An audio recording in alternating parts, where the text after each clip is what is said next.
So hello and welcome to our YouTube channel Quick Prep. My name is Shahrukh Saifi. तो बच्चों, आज की इस वीडियो में मैं आपके लिए लेके आया हूँ 11th क्लास की सोशियोलॉजी के most important short and long question answer series, जिसका आज हम करेंगे एपिसोड नंबर 2। तो इससे पहले फर्स्ट हमने एपिसोड कंप्लीट कर लिया था। तो ये जो हमारी सीरीज चल रही है, अगर चैनल पे जो नया है खास उनको बता देना चाहता हूँ, तो अगर आपको कंप्लीट डिटेल चाहिए कि मैं किस तरीके से आपको ये क्वेश्चन आंसर करा रहा हूँ, तो आप इस वीडियो में देख सकते हैं, ठीक है। और खासकर ये जो हमारी सीरीज है वो 2, 4 और 6 मार्क्स वाली है। 1 मार्क के जो क्वेश्चन है वो मैं इसमें नहीं इंक्लूड कर रहा, क्योंकि उसकी तो मैंने अलग से प्लेलिस्ट बना रखी है। फर्स्ट बुक हमारी पूरी कंप्लीट हो गई है, सेकंड बुक भी है, वो मैं एक ही वीडियो में आपके एमसीक्यू जो होते हैं 1 मार्क वाले वो कंप्लीट करा दूंगा। और रही बात आपके चैप्टर वाइज कंटेंट की, तो वो तो हमारा बहुत पहले ही फर्स्ट बुक और सेकंड बुक दोनों का कंप्लीट हो चुका है। अगर आपने नहीं देखा तो प्लेलिस्ट में आपको वो भी आसानी से मिल जाएगा। साथ ही अगर आपको फ्री पीडीएफ नोट्स चाहिए तो आप हमारा टेलीग्राम ग्रुप ज्वाइन करना बिल्कुल ना भूलेगा, जिसका लिंक आपको डिस्क्रिप्शन में मिल जाएगा। और एक खास बात, सब्सक्राइब नहीं किया बच्चों तो कर लेना, क्योंकि आने वाला समय आपका एग्जाम का है। तो मैं ऐसी बहुत सारी वीडियो अलग अलग सब्जेक्ट की लेके आने वाला हूं, जैसे कि पॉलिटिकल साइंस का 15 तारीख से क्रैश कोर्स स्टार्ट हो रहा है। आप इस वीडियो में देख सकते हैं कंप्लीट डिटेल के साथ कि मैं इस तरीके से आपको कराऊंगा, ठीक है। तो चलिए, ये सारी चीजें आपको बताना भी जरूरी होता है, क्योंकि बच्चे फिर भी कमेंट करके पूछते ही रहते हैं, ठीक है। तो चलिए फिर आज की इस वीडियो को हम शुरू करते हैं। वीडियो को अभी से लाइक कर दीजिएगा, क्योंकि ये काफी इंपॉर्टेंट होने वाली है। एक भी क्वेश्चन आपको गारंटेड नहीं लेना है।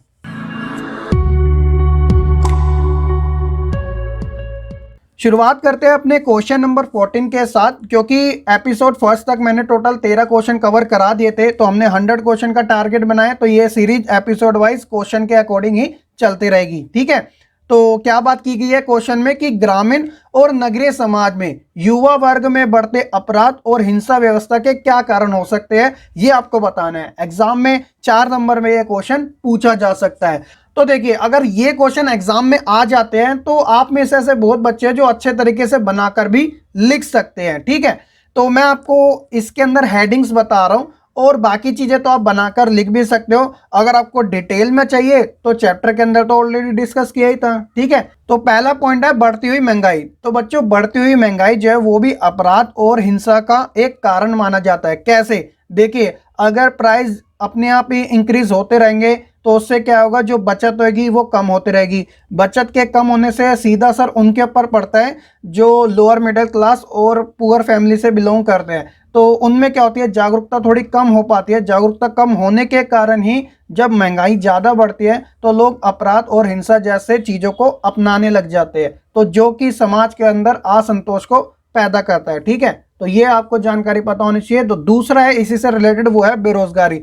तो बेरोजगारी का मतलब, अगर नौकरी नहीं होगी तो इंसान क्या करेगा, चोरी चकारी करेगा, उल्टे सीधे तरीके ढूंढेगा पैसे कमाने के, ताकि वह अपना पेट भर सके, अपनी फैमिली का पेट भर सके, ठीक है। तीसरा है बदले की भावना। तो बदले की भावना का डायरेक्ट कनेक्शन होता है हिंसा से। अब हिंसा ही अपराध में कब बदल जाती है, तो ये तो आपने इतने सारे केस देखे ही हैं। और ऊपर से फिल्मों का नशा।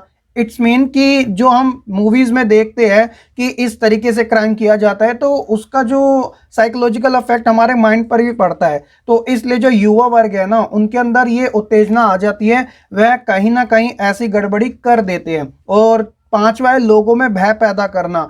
तो हिंसा और अपराध का दूसरा नाम ही है लोगों के अंदर डर को पैदा करना, ताकि तभी तो ये काम पॉसिबल हो पाते हैं। तो इसलिए ये समाज की कृतियों में गिने जाते हैं, समाज की विषमता में गिने जाते हैं। इसी कारण लॉ एंड ऑर्डर बनाए जाते हैं, ताकि इन चीजों के ऊपर काबू पाया जा सके और एक आदर्श समाज की स्थापना को इंप्लीमेंट यानी कि लागू किया जा सके। तो आई होप कि आप इसके बारे में अच्छे से जरूर समझ चुके होंगे बच्चों। क्वेश्चन नंबर 15 है कि ग्रामीण और नगरीय समुदाय में क्या अंतर देखने को मिलता है। तो एपिसोड फर्स्ट के अंदर मैंने एक क्वेश्चन इससे रिलेटेड करवाया था। बस उसके अंदर फर्क ये था कि ग्रामीण और नगरीय परिवार की बात की गई थी, और इसके अंदर समुदाय की यानी कि कम्युनिटी की बात की गई है। तो आइए जानते हैं इसके बीच में अंतर, ठीक है। तो सबसे पहले मैं आपको ग्रामीण समुदाय के बारे में बताता हूँ और उसके बाद नगरीय। तो ग्रामीण समुदाय में जैसे कि ये आकार में छोटे होते हैं, ध्यान देना, आकार में ये छोटे होते हैं, क्योंकि आप देखते हो कि जो कम्युनिटी है, ये जो समुदाय है वो बटे हुए होते हैं। तो इनका आकार गांव के अंदर छोटा देखने को मिलता है, क्योंकि जनसंख्या जो होती है वो दूर दूर फैली होती है। उसी तरह इनके अंदर छोटे होने के कारण ही जो संबंध होते हैं वो व्यक्तिगत देखने को मिलते हैं। सामाजिक संस्थाएं जो होती है यहाँ पर प्रभावशाली देखने को मिलती है, और जो परिवर्तन है वो थोड़ा धीमा होता है यानी स्लो होता है, क्योंकि जो रिसोर्सेज है यहाँ पर कमी देखने को मिलती है। उसी तरह यहाँ पर पॉपुलेशन डेंसिटी में भी कमी देखने को मिलती है, यानी कि आप देखते होंगे कि एक क्षेत्र के अंदर कुछ ही लोग निवास करते हैं, लेकिन वो क्षेत्र काफी बड़ा होता है और इनका जो मुख्य व्यवसाय होता है वो तो हर एक बच्चा अच्छे से जानता ही है, वो एग्रीकल्चर यानी कि कृषि से जुड़ा होता है। और जब हम बात करते हैं नगरीय समुदाय की, तो देखिए एक तो ये आकार में बड़े होते हैं, क्योंकि आप जानते हैं कि नगरों में जनसंख्या ज्यादा निवास करती है, ऊपर से यहाँ पर जो व्यक्तिगत संबंध है उनमें भी कमी देखने को मिलती है एज कंपेयर टू ग्रामीण समुदाय। और यहाँ पर जो सामाजिक संस्थाएं होती है वो कम प्रभावशाली होती है और परिवर्तन के अंदर यहाँ पर ज्यादा तेजी देखने को मिलती है, क्योंकि उद्योगीकरण यानी कि इंडस्ट्री का ज्यादा यहाँ पर इस्तेमाल किया जाता है। पॉपुलेशन डेंसिटी तो मैंने आपको बता ही दिया, यहाँ पर ज्यादा देखने को मिलती है, यानी कि एक छोटे से क्षेत्र के अंदर भी बहुत सारे लोग रहा करते हैं। और यहाँ का जो मुख्य व्यवसाय होता है वो उद्योग यानी कि इंडस्ट्री से जुड़ा हुआ होता है। तो इस प्रकार ग्रामीण और नगरीय समुदायों में ये अंतर हमें देखने को मिलता है। आई होप कि आप इसे भी अच्छे से जरूर समझ चुके होंगे।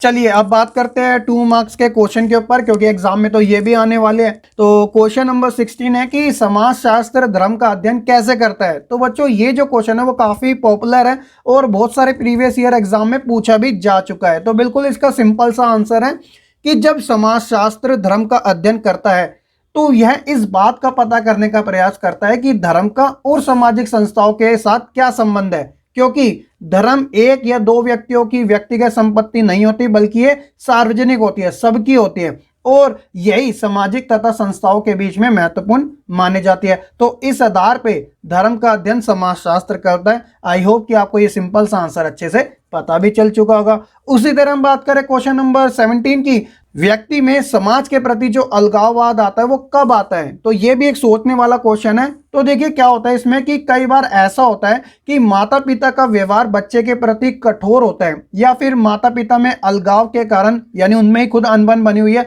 बच्चे को माता पिता का प्यार नहीं मिल पाता, इस वजह से उसमें कठोरता आ जाती है और यही कारण होता है कि समाज में असहयोग की भावना पैदा होने लग जाती है, जो कि समाज में अलगाववाद का कारण बनता है। आपने क्राइम पेट्रोल देखा भी होगा कि क्या होता है कि हस्बैंड वाइफ में अगर झगड़ा चल रहा है तो बच्चे के ऊपर गलत इंपैक्ट पड़ता है और इसकी वजह से क्या होता है कि वह अपने आप को अकेला समझने लग जाता है। तो ये सारी चीजें इंपैक्ट करती है उसके अलगाववाद होने की।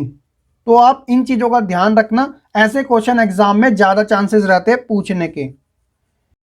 अब आता है सबसे ज्यादा इंपॉर्टेंट क्वेश्चन जिसके एग्जाम में आने के सबसे ज्यादा चांसेस रहते हैं। तो क्वेश्चन 18 है कि एकाकी परिवारों के 3 गुण और 3 दोष बताने हैं। एकाकी परिवार को इंग्लिश में न्यूक्लियर फैमिली कहा जाता है और इसे एक दूसरे नाम से भी जाना जाता है जिसे हम केंद्रीय परिवार के नाम से जानते हैं। तो एग्जाम में बच्चों एकाकी ना पूछकर केंद्रीय परिवार पूछा जा सकता है, तो आपको इस बात का ध्यान रखना है। चैप्टर समझाते हुए ये सारी चीजें मैंने आपके साथ ऑलरेडी डिस्कस कर दी थी, ठीक है।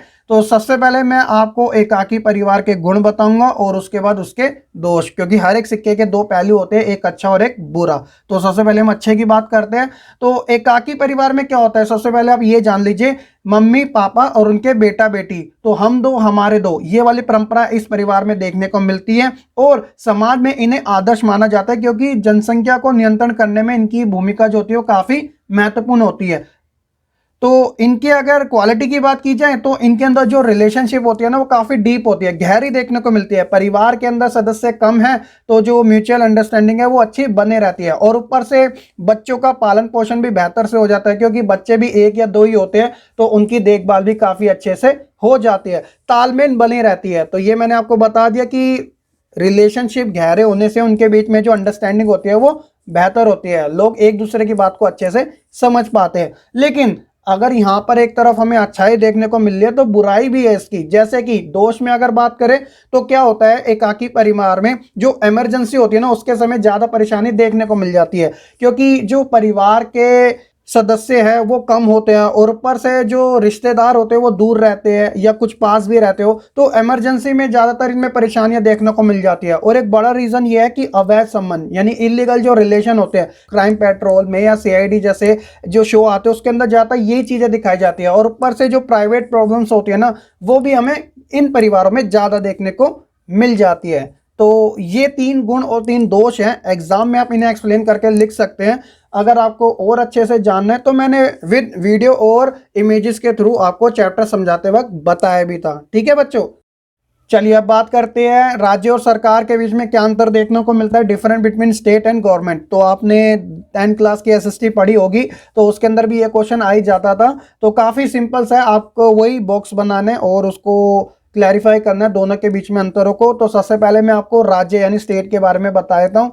तो राज्य क्या है, अमूर्त संकल्प है, यानी कि यह देखे नहीं जाते, सिर्फ महसूस किए जाते हैं। और राज्य का एक अपना एक भौगोलिक क्षेत्र भी होता है, लैंड होता है। साथ ही ये प्रभु संपन्न होते हैं, यानी कि इंटरनली और एक्सटर्नली, यानी आंतरिक और बाहरी रूप से स्वतंत्र होते हैं, आजाद होते हैं। साथ ही हम राज्य को बार बार नहीं चुनते, क्योंकि उसका एक निश्चित क्षेत्र होता है, भौगोलिक क्षेत्र होता है। इसलिए कोई ऐसा नहीं है कि आज हमने एक राज्य चुन लिया और अगले दिन हमने दूसरा राज्य चुन लिया, ऐसे नहीं होता। वहीं बात करें सरकार की, तो सरकार मूर्त होती है जिसे हम देख सकते हैं, जैसे कि आज की जो सरकार है वो बीजेपी की है। और सरकार का कोई भौगोलिक क्षेत्र नहीं होता, इसका कोई लैंड नहीं होता, ऊपर से ये प्रभु सत्ता भी नहीं होते। कहने का मतलब कि ये सरकार कभी भी गिराई जा सकती है जब तक मेजोरिटी साथ में है। और सरकार को हम बार बार चुन सकते हैं, यानी कि आफ्टर 5 ईयर हम दोबारा से इलेक्शन में पार्टिसिपेट करते हैं और एक नई सरकार का चुनाव कर सकते हैं। तो काफ़ी सिंपल सा है। आई होप कि आपने 10th क्लास में भी ऑलरेडी पढ़ाई होगा, तो आपको कोई प्रॉब्लम नहीं आई होगी।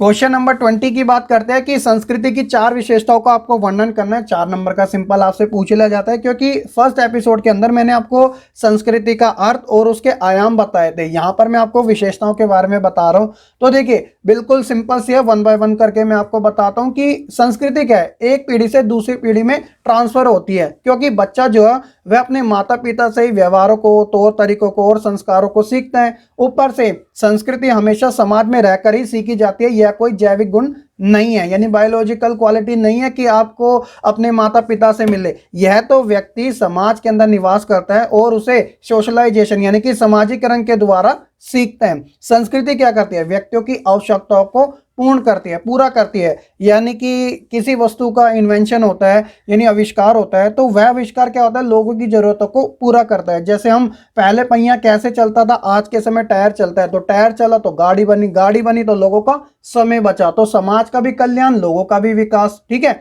और संस्कृति का भी एक स्थान पर नहीं खड़े रहती, बल्कि उसके अंदर चेंजेस आता रहता है। क्यों आता है, क्योंकि समाज जो है वो परिवर्तनशील है और समय के अनुसार वह बदलता रहता है। इसलिए संस्कृति के अंदर भी हमें समय के अनुसार चेंजेस देखने को मिलते हैं। तो इसकी काफी सिंपल सी विशेषताएं थी। आई होप कि आपको अच्छे से ये भी समझ आ चुकी होगी। क्वेश्चन नंबर 21 है, जो कि 4 और 6 नंबर में एग्जाम में पूछा भी जाता है। तो समाज शास्त्र का आपको विषय क्षेत्र बताना है, स्कोप के बारे में बात चल रही है। ठीक है, तो बिल्कुल मैंने आपको डीप तरीके से एक्सप्लेन किया था चैप्टर समझाते वक्त। अगर आपने फर्स्ट चैप्टर देखा होगा तो आपको ऑलरेडी अच्छी अंडरस्टैंडिंग होगी। वही चीजें मैं यहाँ पर दोबारा से डिस्कस करना चाहूंगा, लेकिन क्विक तरीके से। जैसे कि समाजशास्त्र के विषय को वर्णन करने के लिए 2 अलग अलग विचारधाराओं से संबंध रखते हुए समाजशास्त्रियों ने अपने विचार दिए। जैसे कि एक विचारधारा के समर्थकों ने समाजशास्त्र को एक विशेष विज्ञान के रूप में एक्सेप्ट किया है, स्वीकार किया है। उसी तरह दूसरी विचारधाराओं के समर्थकों ने समाजशास्त्र के विशेष क्षेत्र संबंधी इसे एक सामान्य यानी एक नॉर्मल सा विज्ञान के रूप में वर्णन किया है। तो इन दोनों की जो विचारधारा है कुछ इस प्रकार से है। जैसे कि तो पहली जो विचारधारा है इसका नाम है सौरात्मक विचारधारा, जो कि इसके जो समर्थक है वह समाजशास्त्र को एक विशेष विज्ञान मानते हैं। उसी तरह दूसरी जो विचारधारा है उसका नाम है संश्लेषणात्मक विचारधारा। इसके जो समर्थक है वह समाजशास्त्र को एक सामान्य ज्ञान मानते हैं। आइए जानते हैं इन दोनों के बारे में क्या बात की गई है। तो सबसे पहले हम बच्चों बात करते हैं सौरात्मक विचारधारा के बारे में। तो इस विचारधारा के जो समर्थक है वो कुछ इस प्रकार से, आपको नाम अच्छे से याद रखना है, जॉर्ज सिमल, टॉनिज, रिचर्ड वॉन वीजे, वीरकान, मैक्स वेबर। तो ये कुछ नाम है इस विचारधारा के, आपको याद होना जरूरी है। तो ये क्या बात कहते हैं, समाजशास्त्र को सामाजिक संबंधों के स्वरूपों के अध्ययन तक सीमित रखकर इसे विशेष ज्ञान बताते हैं।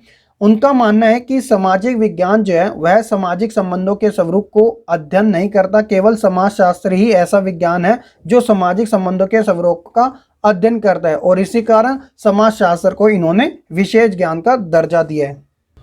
और वहीं बात करें बच्चों संश्लेषणात्मक विचारधारा के बारे में, तो सबसे पहले इनके जो सपोर्टर है यानी जो समर्थक है वो कुछ इस प्रकार है, सोरोकिन, दुर्खीम और होबाउस। ठीक है, और इन्होंने क्या बात की है कि समाजशास्त्र को यह साधारण विज्ञान मानते हैं। इनके अनुसार सामाजिक अध्ययन का जो क्षेत्र है ना वो काफी ज्यादा खुला है, विशाल है, विस्तृत है। इसलिए सामाजिक जीवन के अलग अलग पक्षों में जैसे कि राजनीतिक, सांस्कृतिक, मनोविज्ञान, मानव विज्ञान इत्यादि का विकास हुआ है, और इसी आधार पे इन्होंने इसे एक सामान्य विज्ञान के रूप में परिभाषित किया है। और एक खास बात, इनकी आलोचना भी की है दोनों ही विचारधाराओं की। तो सबसे पहले मैं आपको सौरात्मक विचारधारा की आलोचना बता देता हूं।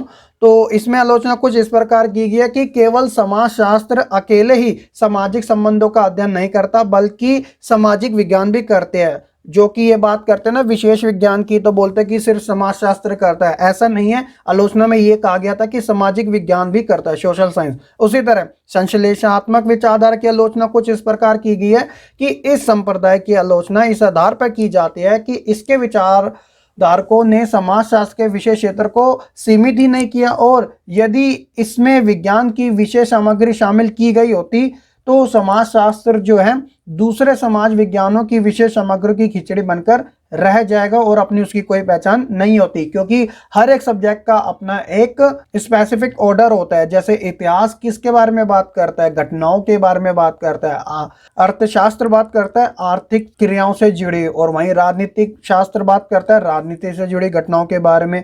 तो इस प्रकार इनका भी आलोचना की गई थी। तो आई होप कि आपको ए टू जेड जानकारी अच्छे से समझ आ चुकी होगी और पता चल चुकी होगी।